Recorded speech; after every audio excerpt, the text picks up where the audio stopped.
deux institutions, Assemblée nationale, la Cour constitutionnelle, j'ai appris pour toujours supporter en monter. Selon le président de la Cour constitutionnelle en lobby, et l'on va aller à Matata Pogno, et ça là qui a déjà dans le dossier de la justice, n'est pas un sénateur. Et qui est pour postuler dans la présidence, dans la députation à Baloyo, pour avoir que Graï Bakalenga est un dossier politique.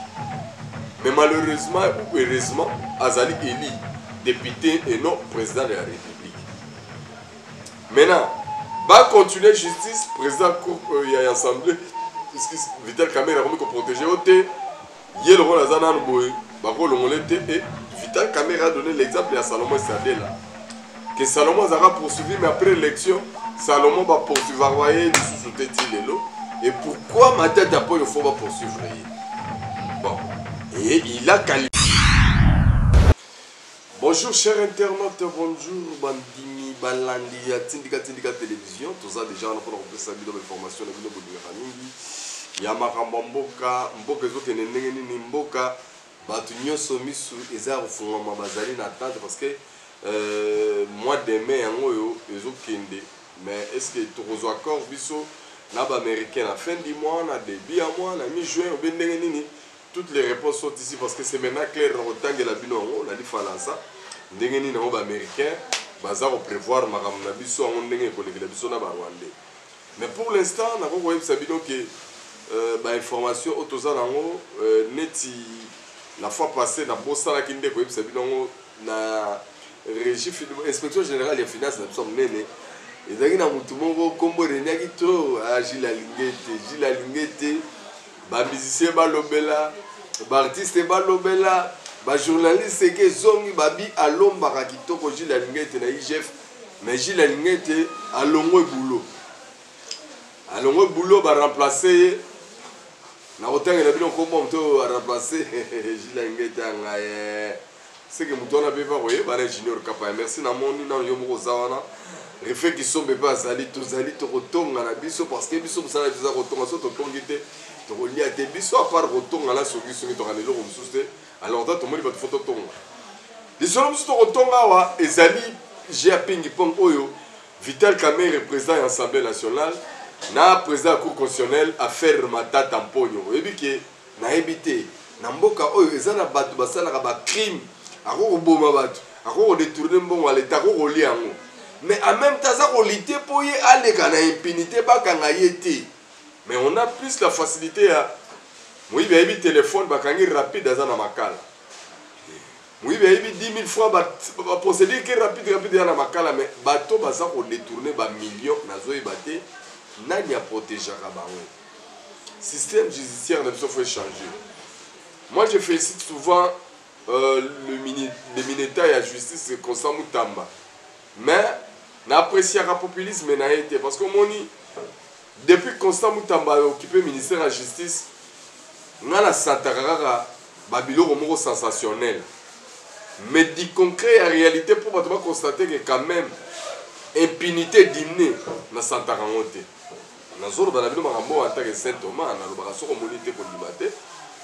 Je ne suis pas là pour vous flatter, pour vous caresser, pour vous belle parole. Non, non. J'aime vous dire la vérité, même quand ça vous fait mal, mais vous comprenez que je dis la vérité. Donc, Mineta Constant Moutamba, beaucoup de ces actions, les actes sensationnels, mais là où on lui attend, on sentit rien. Il fallait vraiment, les Congolais vont comprendre que justice, c'est ça parce que les Oyo Bimane, c'est intouchable, ils vont toucher. Les détourneurs, ils vont toucher. Au sein de la majorité, il y a des vipères.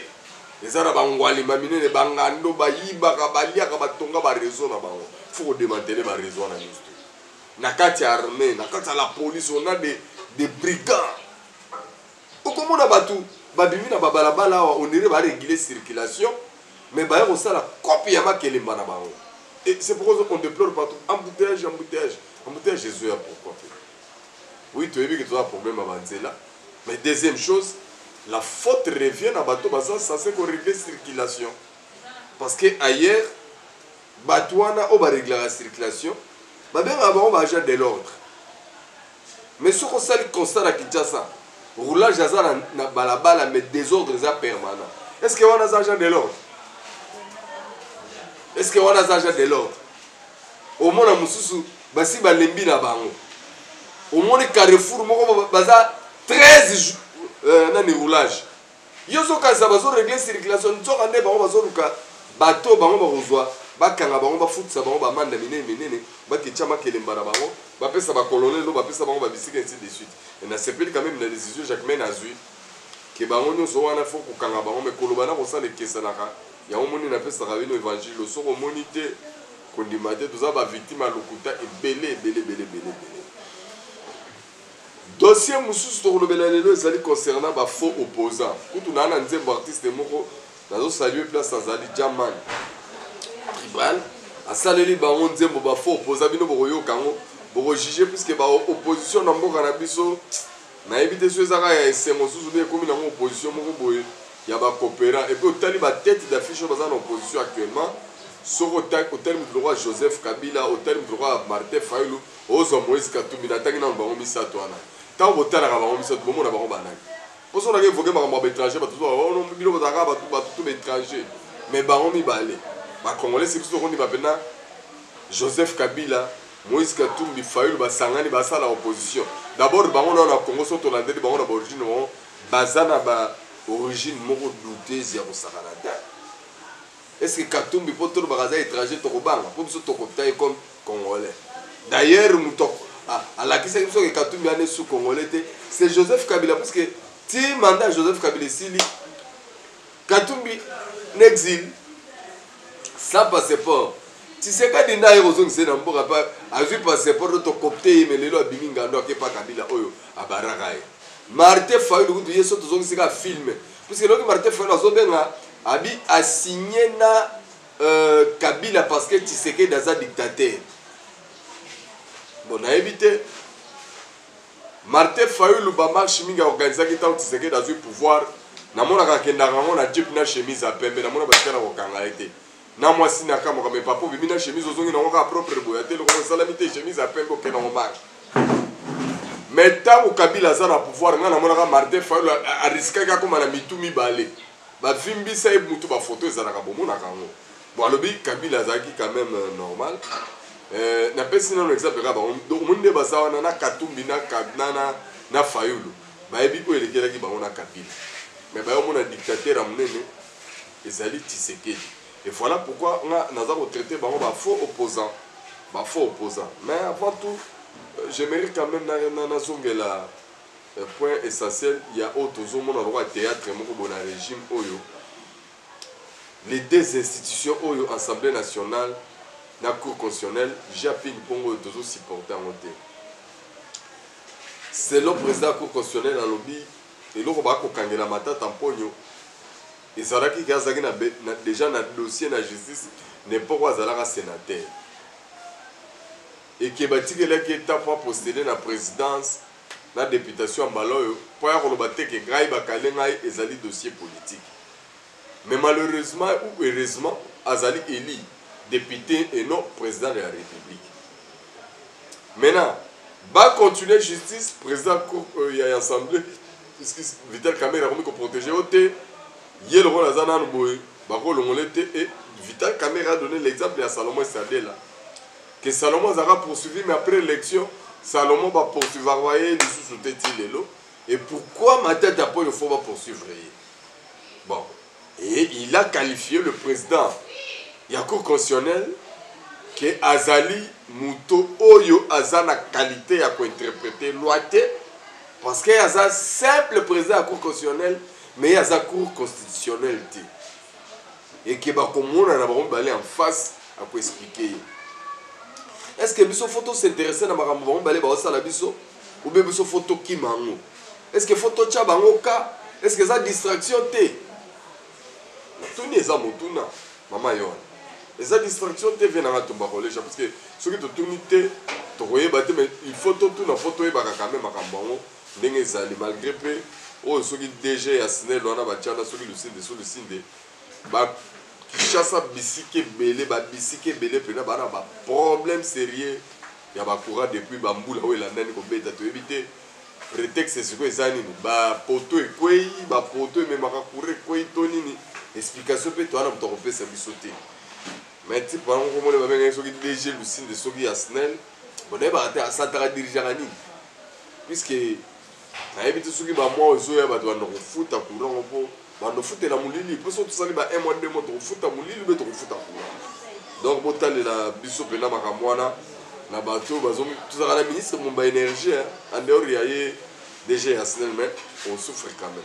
Alors problème il y a Vital Kamerhe na Dieudonné Kamuleta l'autre président de l'Assemblée et l'autre président de la Cour constitutionnelle image na spectacle bozo pesa biso ezala na ba médias ezala na ba réseaux sociaux eza honorer binoté bo interpréter ba loi bino moko bien mais botika culture il y a impunité wana bozo kotsa na muto congolais ba jeune génération ba yeba que tu peux servir l'état na fonction moko boyo détourner nombon à l'état après yo moko miteli ba garder fou o ba ko retoucher o te ba ko ma pepe mbeni na hote et ça vraiment malamu eza pena malamu te.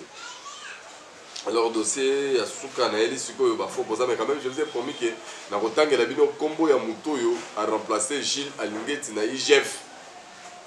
Donc eyemba Redi Amisi ba iloka toloba mandat ya l'état pe et silaka et IGF fango comme le rôle le lupango ya Gilles Alingeti les contrôleurs non contrôlés mais eloko nini yango asali balongoli nga na kotuna wana te na kotuna wana te eloko nini yango Gilles Alingeti asali o balongoli te ezalaki fonction à l'état ezalaka éternel te il y a un temps pour toi. Alors il est nommé en remplacement à la tête de l'IGF.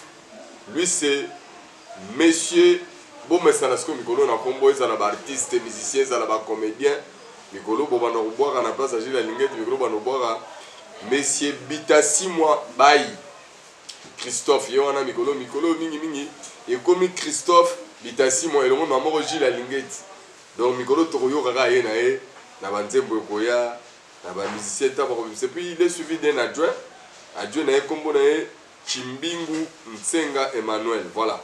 Donc les deux personnalités vont piloter IGF très prochainement. Donc bangoana, tu évites bango baroyer la biso sousuni nyango ya sika et bila ya Gilles Alingeti na mutu ya IGF est-ce que zalaki bila moko positif mitigé ou bien za bila moko oyo tokoki ko apprécier et bila moko bo juger et puis tokoki ba très prochainement la pratique je crois tout chamoninga ndeko yebisa biso que l'autre avait réussi là où l'autre ne pouvait pas réussir mais est-ce que l'autre quand même avait bien réussi sa mission. Alors ça va se savoir très prochainement mais pour l'instant je vous confie quand même à aimer ce monsieur que vous allez vous habituer avec.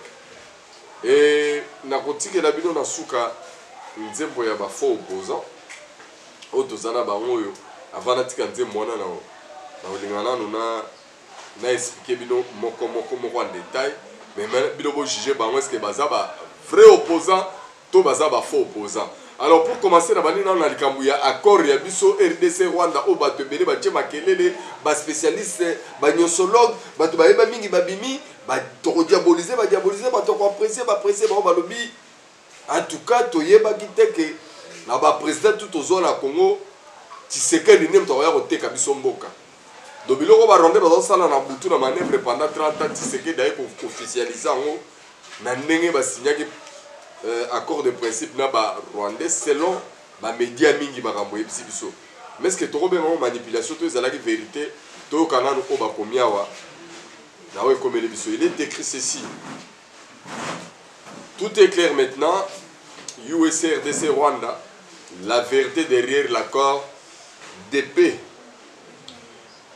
Pendant que le média, là on parle des médias biso au biso soit toko manipuler bino soit tu as une vérité, soit tu as une là, nous d'abord, médias en général, tous les médias, sans distinction. Voilà. Alors, qu'est-ce que les médias ont fait? Pendant que les médias français, voilà, ben, médias français, pendant que les médias français nous vendent la fable d'une rencontre entre Tshisekedi et Kagame dans 2 mois pour signer un accord de paix, il y a une manipulation voulu dans le média français Voici ce qu'ils ont dit. Dans 2 mois, l'accord sera signé, c'est faux. Une force neutre sera déployée, c'est aussi faux. La RDC veut partager ses minéraux avec les Rwandais, c'est faux. La vérité est tout autre. Ce récit bidon ne sert qu'à manipuler l'opinion publique congolaise et à masquer les vraies négociations en cours pilotées par les États-Unis. Ce qui se passe vraiment, l'axe de Washington, le 2 mai, le Rwanda et la RDC ont chacun déposé un projet d'accord de paix aux États-Unis. C'est Washington et plus précisément l'équipe des secrétaires Marco Rubio qui a désormais la main pour arbitrer et fusionner la proposition plutôt. Voici le vrai calendrier. Bon, là, nous bien, tu peux déjà information. Après, on s'apprendre sur la biso. Voilà. Première phase, 2 semaines jusqu'au 15 mai pour que l'équipe américaine travaille sur un accord commun à partir de 2 documents. Deuxième phase, semaine du 15 mai, rencontre entre les experts congolais et rwandais aux États-Unis pour amender et peaufiner le projet. Troisième phase, vers le 21 mai. Parce que dans mon avis, quand il y a 23 heures, pour 2 mois. Oh, c'était faux. Manipulation, nous on s'en fout. Donc, troisième phase, qu'est-ce qui va se passer? Le 21 mai, ce sont les ministres des Affaires étrangères de ces 2 pays qui se retrouvent à Washington pour valider la version finale. Et puis, quatrième phase des alliés, semaine du 15 juin, le président Tshisekedi et le sorcier Kagame Giraffe signeront officiellement l'accord de paix à Washington en présence de 1. Le président américain Donald Trump, le président Emerson Mnangagwa pour la SADC, Faure Gnassingbé, président du Conseil des ministres de Togo pour l'UIA, secrétaire d'État américain Marco Rubio, représentant qatari et français, et M23 Nanga alias Kabila alias Katumbi mise sur la touche.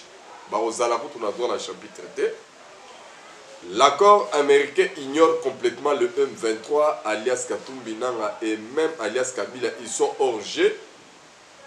Et c'est justement pour ça que alias Joseph Kabila court chercher Obasanjo pour relancer une manipulation à la Sand City 2. Un dialogue national pour se repositionner dans l'équation. Voilà. Au moment où les opposants ont échappé, M23 tente de relancer la guerre car ils savent qu'ils sont exclus des négociations et qu'aucun garantie ne leur attend. Tant que nous sommes. Et puis Yasuka Nanga multiplie les déclarations absurdes car son projet Alliance Fleuve Congo est déjà dépassé par les événements. La Senko est mise à l'écart avec son pacte social. Voilà. Donc je crois que le Rwanda et Debino vont comprendre une bonne réalité et vous allez en vraie lecture. Il y a Makambozo entre États-Unis, Rwanda, RDC. Puisque Batubele Bakoti Kopango dans la campagne à Mabé. Maintenant les 4 opposants vont signer qui signature accord Joseph Kabila, Katumbi, Fayulu et Bango c'est ça là. C'est ça là, on va pour mouche na population congolaise aux qui postulé la présidence mais tout chose to ba qui résultat wa bimaki na mais malheureusement bayo kakate bango bazo lité pour eloko wana et ça les maté. Et ça les maté. Est-ce que baza ba frère opposant to ba faux opposant? Mes amis, il y a élection à président Tshisekedi en 2019. Bato liboso basaki ko yebisa Tshisekedi akabwana na Kabila ezaki na Senko. Souvenez-vous 2019-2020. Bato mibale bazako lobaki Tshisekedi poto pour ça la première épisode to bana ko collaborer ezaki la muka ya Fayulu. Baemana banzembu Tshisekedi kabwana na Kabila bongo to tonga to bongisa mboka. Mais na yebité qu'est-ce qui s'est passé? Na deuxième mandat ya Tshisekedi namoni Senko na Fayulu, puisque Fayulu le lom tatikala le rôle à la muka et bandane biteni Moïse Katumbi consort bangonde na basango bakomi ko yebisa Tshisekedi discours asangana susu na Kabila na Bakatumbi na ba Fayulu bon Fayulu tout tombe dans selon moi bien il y a la seule personne à rappeler la Rabino que Tshisekedi premier discours n'est investiture attendant pena loboko abenga pena Fayulu soldat du peuple loboko yango yo yaka to tongamboka Fayulu aloba lui loboko no eza salité mais lelo namoni Fayulu va se remettre les sous pas ba et pas ba sango alobi ya zone suka pas ba sango ne mtu bako ko benga e ko ba vandi sa ina Tshisekedi mais yebo Tshisekedi so benga ya ko yati mais batunye quand même na TV5 mais Fayulu yo condamna bitumba na onyo so na vie na yo zakaka contre Kabila ndeni le même Kabila yo lobaki yenda a rouler yo a vu pouvoir no pesi pas Tshisekedi yo ko rejoindre so Kabila on ndeni na bio non les apôtres na Congo bon na éviter ce qui Tshisekedi a bengi Fayulu va travailler ça pour na Congo te ce qui Tshisekedi a Fayulu yaka le cas de consultation quand même on peut sa meilleur de toi on est pour na Congo te mais ce qui va sango ba bengi Fayulu va travailler na Kabila wana ce que les intérêts à Congo ah bon bomo na so bazoba boyoko tout ça bazoba te alors dialogue wana ba lingi ba kotsa on pone ni ba on ba ça ko rêver Sun City 2 maintenant rappeler Batouboy dialogue au Tokenaka et Sun City tozaki na crise ya légitimité na mboka na biso mais lokola crise ya légitimité ba la vacango après Sun City yango de permetaki que toi okene na ba processus électoral le lot toka na constitution toka na accord global inclusif et même sur ba cadre juridique comme moto travailler à lelo et toleki na ba élection premier mandat deuxième mandat nde toi na ngoboy pourquoi ça dialogue type il y a dialogue intercongolais sur base de quoi parce que ce qui même dialogue il y a Senko qui en 2016 c'est parce que Kabila mandat nemi balé silaki a triché pour toi sur 2 ans dialogue pour ça que toi quand dialogue à Senko pour pas que la Kabila voit a sorti mon honorable et c'est ce qui s'est passé bon tu sais que dans un cours il y a deuxième mandat na yé Fayulu ozaki une élection zuité. C'est ça que vous avez une élection zuité. Surtout Katumbi soki ba longola ka kombone longola Kabila longola ka ngo mokili momenge ba ke non ngana na zo boyo ba katangai mais ba tika ki bino tout en 2023 ah ba tu ba voter ndebino te na zo ba te biloko bozwa ki te une élection libo zo na table de négociation à travers dialogue alors ba tout ba soutenir dialogue soki koti bon limite za makamanza mais soki koti te pour supporter peu biso to pesi bino ne information dans analyse voilà pourquoi je voulais cette chanson il y a ba faux opposants parce que ba opposants au bazo travailler contre intérêt du peuple congolais mais pour l'avantage na bango moko bango bazali ba faux opposants alors on a tikeli bino boyo ka bango et ça la plaisir na bino ba tout besoin de chance ya na ngai surtout yo congolais de ko na ngai ozo linga mboka na ona ba de ko ba congolais déjà place aux ali na bolimono wana nzamba pambolo davantage ba congolais ba ina Congo ba linga mabe na Congo bino tolobi na bino boyeke bino bo assister ko bonga ya Congo nzambe fois pesa bino na longue vie au mona ka Congo ndenge bonga na format na ngoyo et que de pays bonga pe et le kela yo parce que nous avons déjà reçu beaucoup de messages même sur le plan spirituel que Congo a kosa la deal il y a siècle y dans les États-Unis au bon mona que pour la première fois États-Unis superpuissance mais tous ça le seul pays et puis surtout que toi pays moro africain au ba américain ba lobby to signer partenariat gagnant-gagnant. Mais ailleurs, il n'a pas s'imposer en tant que superpuissance. Tu es bibi surtout. Mais pour l'instant, tu as un commentaire, tu peux surtout dire que les États-Unis ont un bon dollar. Tu as une matière. Yo ebisi batuke. Tu sais que dans la terre minérale, il n'y a pas Rwandais à travers les Américains. Mais ça fait 30 ans que les minéraux sont les Carabavois. Non, on a place au Salata marche. On a place au Lobate. Yo monté mano mabe oyo kele on rapport à Tshisekedi mais Kabila na c'est ça ngana Fayulu na Katumbi kanda na bango ezali ke Tshisekedi le oiseau signé au scope biso tozati tokosila oui ba kombo na bino kolimo na politique les jours à venir parce que quand le peuple va se retrouver devant avantage moko bokili kili on va vous ignorer ça au moins je vous rassure alors pour l'instant totiki bino ndenge tolobaka soko monité kondimate tolobi makambo so tolobi bondima na bino ngote kaka tambo komona onde bokondima par rapport à l'évangile.